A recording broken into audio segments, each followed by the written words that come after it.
జితేంద్ర డల్‌గా వెళ్తూ మృదుల, జీవిక, రాగిణి రావడం చూసి హే! మీరేంటి ఇంకా పడుకోలేదా? మృదుల వాళ్ళ అన్నయ్య చేయి పట్టుకొని జరిగిందంతా చెప్తుంది.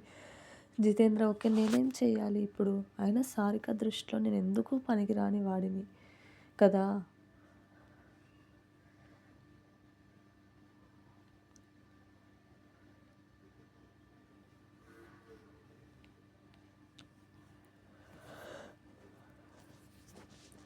మరి అలాంటప్పుడు తనని నేనెలా క్షమించగలను చెప్పు?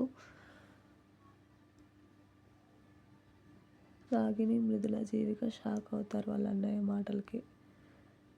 ఏంటన్నయ్య మీరనేది? జితేంద్ర నిజం. నేనెప్పటికీ సారికని క్షమించేది లేదు. తనకి నేనేంటో చూపిస్తాను.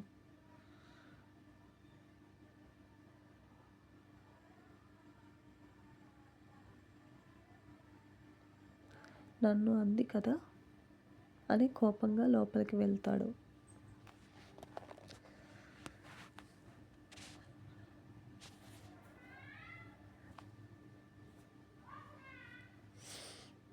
రాగిణి ఏంటన్నయ్య ఇలా అంటున్నాడు?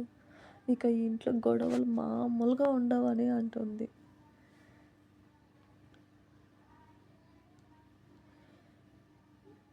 మామూలుగా ఉండదు జీవిక. జీవిక, మృదుల అవును అందరూ చాలా సీరియస్ అవుతున్నారు.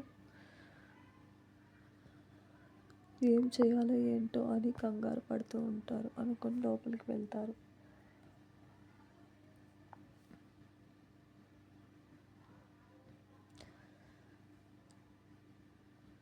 సారిక గుమ్మం వద్ద నిలబడి జితేంద్ర మాట్లాడిన మాటలన్నీ విని భయపడుతూ ఉంటుంది. అంటే బావ నాతో ఎప్పటికీ మాట్లాడడా అని అనుకుంటూ ఉంటుంది.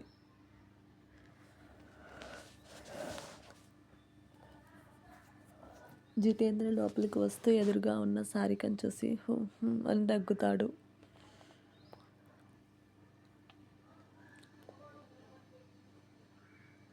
సారిక వాళ్ళ బావ సైగలు విని అడ్డం తప్పుకుంటుంది.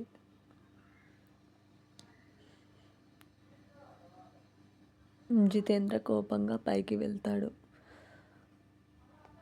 సారిక ఏది ఏమైనా కానీ బావకు సారీ చెప్పాలి అని వెనకే వెళ్తుంది.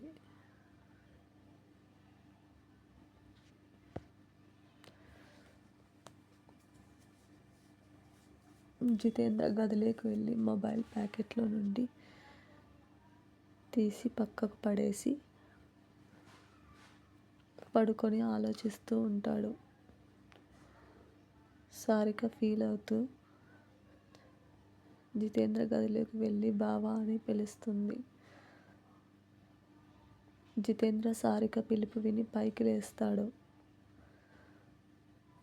సారిక బావా నేను కావాలని అనలేదు. మార్నింగ్ ఏదో కోపంలో అనేశాను. నన్ను క్షమించు ప్లీజ్ అని అంటుంది.